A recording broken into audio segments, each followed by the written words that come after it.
Hello YouTubers, welcome to my channel. My name is Steve. I'm from Supermod's Computing Technologies here in New York City. I specialize in repairing Macs and I want you guys to learn something here, so I'm going to show you guys how to replace a SSD hard drive on a Macbook A1465. It's an 11-inch Macbook Air. Not hard to do, very simple. We'll start by removing the 10 pentalobe screws with a pentalobe screwdriver. There's nothing special about it. They sell them online. Go to iFixit, purchase yourself one of these screwdrivers. After you remove all the screws, all you're going to do is simply lift up on the cover and pull it up. Put it to the side. Now the next thing you want to do is identify your components. To identify the hard drive, it's actually right here. I'll zoom in so you guys can see it. Notice that it says Toshiba. That's your SSD.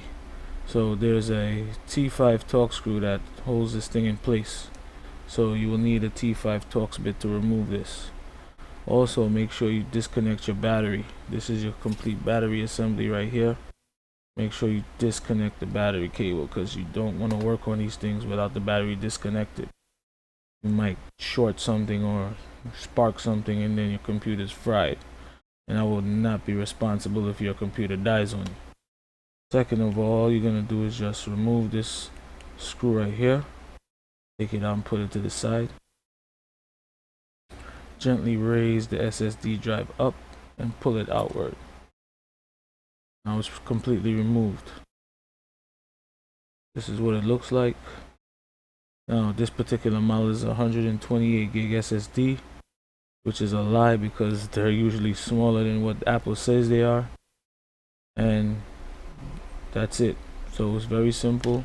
Can't put it wrong. There's a short side, there's a long side. There's a short side, there's a long side. You can't go wrong. Put it back. You simply gently slide it in. Rest it down. Make sure the groove is around the screw hole, else it won't sit properly. Take your screw, T5 bit, screw it back into place. Reconnect your battery cable. Put your bottom lid back on. Take all your pentalobe screws and put them back. Remember, this is a P5 pentalobe screwdriver. Without this screwdriver, you will not be able to remove any type of screws on these late model Macs, Retinas, Airs, even the new MacBooks all require that you use this particular type of screwdriver. So if you don't have it, you can't open it. Put all your screws back.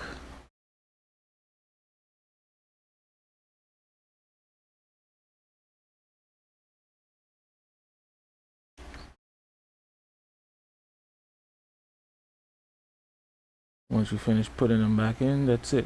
You're all set. Now remember, my name is Steve. I'm from Supermod's Computing Technologies. I repair Macs. If you would like some help on fixing a Mac, just leave some comments in the section below. Or you could contact me by email at admin@supermodstech.com. I'll be glad to answer your questions, give you advice, or if you need help with a repair, just give me a call if you're in my area. If you want to do a mail-in service, that's fine. You could always send it in to me. I will not rob you. I will not steal from you. All I like is a good reputation. And I would like customers to be happy. That's how you retain business. And hope you guys learned something. And thanks for watching.